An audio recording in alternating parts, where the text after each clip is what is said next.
Bueno, buenas tardes para todos. Hoy voy a compartir con ustedes cuáles van a ser los desafíos a futuro del Plan de Manejo Regional de Plagas. Esta es una presentación que fue elaborada por el equipo técnico y la presenta quien les habla. Para ponernos en contexto, voy a presentarles cuáles fueron los resultados en cuanto a producción de fruta sin daño de las últimas 4 zafras. Cuando nosotros consideramos los durazneros y los nectarinos, vemos que a lo largo de estas últimas 4 zafras hemos obtenido un porcentaje bastante aceptable de frutos sanos, sin problemas de ataque de insectos. Y si sumamos a su vez los porcentajes que tuvieron hasta un 1% de daño más el 0, tenemos alrededor de la mayor parte de la producción, más del 90%, por encima de los niveles aceptables de daño. Cuando se considera las manzanas, ya sea las de estación o las tardías, sucede lo mismo. Como ustedes pueden apreciar, tanto en las manzanas de estación como en las manzanas tardías, los porcentajes de fruta con 0 daño son realmente importantes. Y si se considera también la columna que sigue, superamos el 90% de la fruta sin problemas. Ahora bien, solo a modo de recuerdo, hacerles presentes que consideren cuáles son los beneficios del uso de las feromonas para el control de plagas. Principalmente está la reducción del daño. Otra de las cosas a contextualizar es que es totalmente selectivo, no afecta a la fauna benéfica. Acá solo controlamos la especie de la que estamos usando la feromona. Otra cosa importante es que son inocuas en su manipulación y aplicación, a diferencia de lo que sucede con los insecticidas convencionales. No deja residuos en fruta. Se puede reducir el número de aplicaciones, pero hay que tener en cuenta las plagas secundarias, porque cuando nosotros bajamos las aplicaciones de una plaga en concreto, las otras plagas van a intentar cubrir ese nicho. No pierde efectividad con la lluvia, por lo tanto, cuando tenemos esos veranos bastante lluviosos, es una estrategia bien interesante, porque la tenemos siempre funcionando. Y la otra cosa no menor es que es un complemento importante para el manejo de la resistencia a insecticidas. Hoy por hoy, en Uruguay, tenemos muchas opciones de feromonas de confusión disponibles. Tenemos la opción de Ginexu, que son los cablecitos, como todo el mundo los conoce, de Suterra, desde los puffers a la feromona flowable, de ISCA tenemos el Splat y la última incorporación al mercado fue la de 3E. Bien, ahora bien, tenemos todo esto disponible. ¿Cuáles son las cosas que nosotros necesitamos para que esta feromona de confusión sexual exprese todo su potencial? Importante y no menor, y lo primero que nosotros debemos considerar es que las áreas de aplicación deben ser amplias, más de 3 hectáreas y lo más compactas y homogéneas posibles. Por lo tanto, si yo no llego a las 3 hectáreas mínimas que debería de tener, me debería de poner de acuerdo con mi vecino y tratar de, entre los dos, llegar al área. La otra cosa que debemos también tener o necesitamos que se cumpla para que la feromona exprese su potencial es que la interrupción de la comunicación entre los sexos necesita justamente de que esa feromona esté presente en forma constante en el campo durante toda la actividad del insecto que nosotros queremos controlar. Entonces, además, los emisores deben de ser colocados en el lugar y en el momento correcto. ¿Por qué me refiero a esto? Porque nosotros en el momento tenemos que colocarlas antes de que se dé el pico de vuelo, para que cuando salgan los adultos, empiecen a volar, se confundan. Si yo la coloco después del pico de vuelo, esa generación no la voy a confundir, por lo tanto los insectos se van a encontrar y van a copular. En el lugar correcto, acuérdense que las feromonas son más pesadas que el aire, por lo tanto, si yo la cuelgo a 1 metro o menos de altura, me va a proteger de la altura donde la colgué hacia abajo.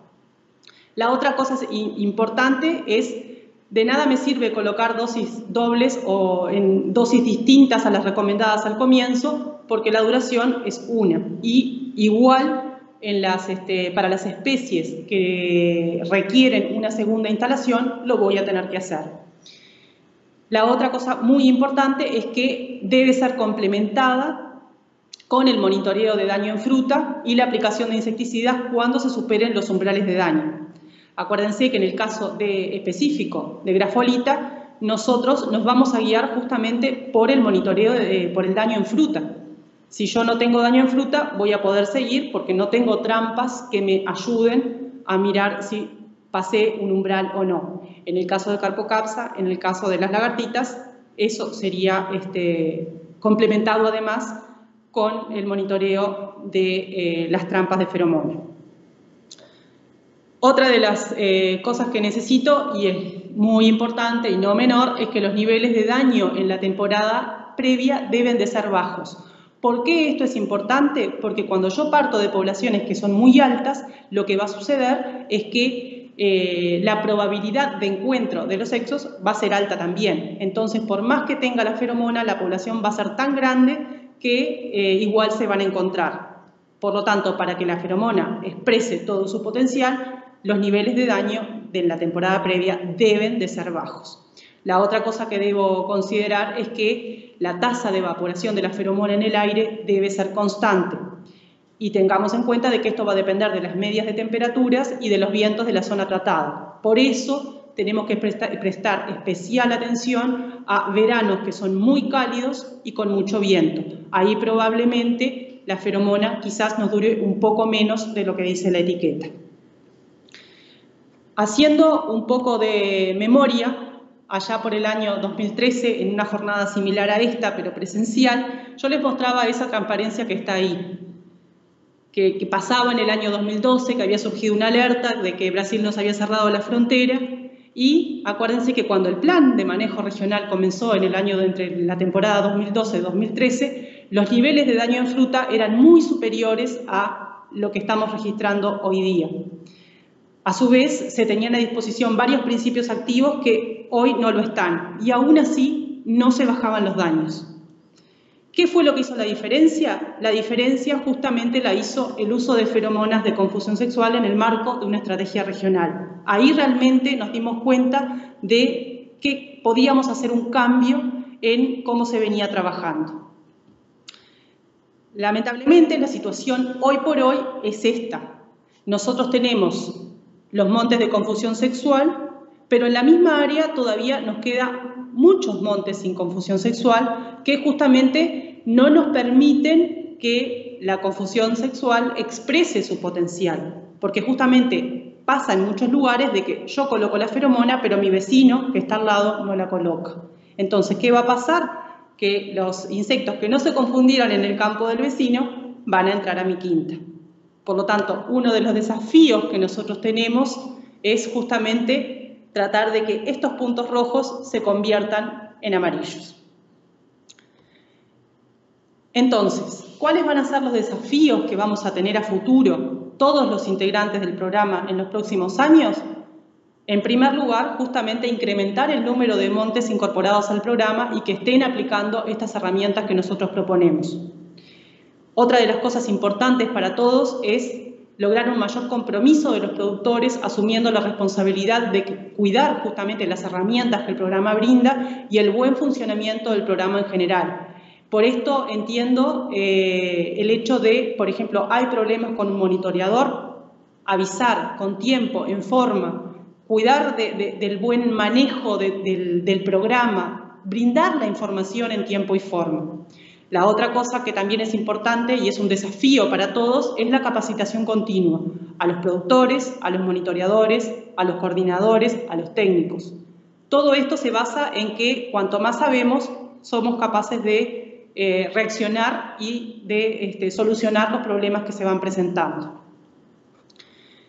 También hay desafíos exclusivamente para los productores. Una de ellas es justamente utilizar las estrategias de modificación del hábitat, Muchas veces nos quejamos de que con los insecticidas solos no podemos. Bueno, pero hay cosas que nosotros podemos hacer, por ejemplo, el dejar florecer las entrefilas de los montes para favorecer los enemigos naturales. Los enemigos naturales ya están ahí. Simplemente, con no mantener la entrefila corta, pasar menos tiempo la pastera, ahorramos en combustible, ahorramos en horas de trabajo y favorecemos los enemigos naturales que van a estar ahí trabajando. Otra de las cosas es priorizar el uso de los manejos culturales. Por ejemplo, colocar cartones para retirar las larvas invernantes de los montes, el retiro de los restos de poda, el arranquío de montes abandonados.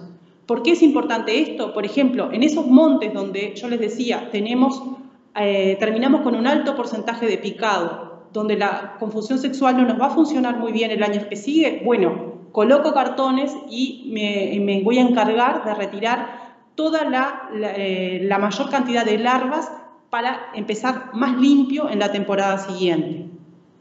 Otra de las cosas es insistir en el uso responsable de los insecticidas recomendados por el programa. Ahí tenemos que ver, de coordinar, de alternar productos, de alternar distintos modos de acción, no simplemente de nombre comercial, porque las herramientas son pocas y hay que cuidarlas. Por último, incorporar manejos que minimicen justamente esa aparición de resistencia.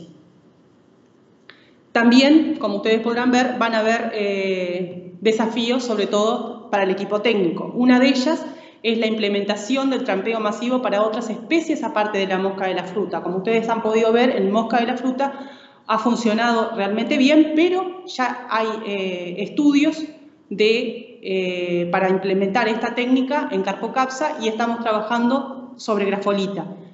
Se están tratando de ajustar los costos, pero esto ya está. Hay otros países que lo están implementando con excelentes resultados en combinación con la confusión sexual, justamente en montes donde hay problemas de dificultad en el control.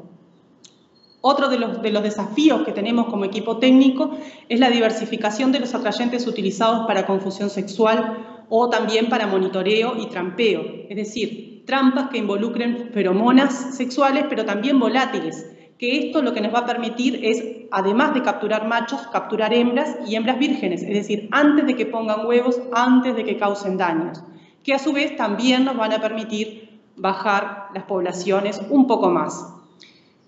Otro de los desafíos es la incorporación de la técnica del insecto estéril. Hoy por hoy se está trabajando en la parte de mosca. También a nivel mundial se está trabajando con Carpocapsa. Eso es otra de las cosas que tenemos previsto en el DEBE para seguir trabajando y ojalá en un tiempo no muy largo lograrlas incorporar al programa. Otro de los desafíos es el uso de estrategias de control biológico complementarias. Existen insectos que nosotros estamos retirando de los cartones que los productores dejan en los montes año a año, larvas que ya están parasitadas, es decir, los parasitoides están, simplemente hay que multiplicarlos, cuidarlos, identificarlos y en eso estamos trabajando.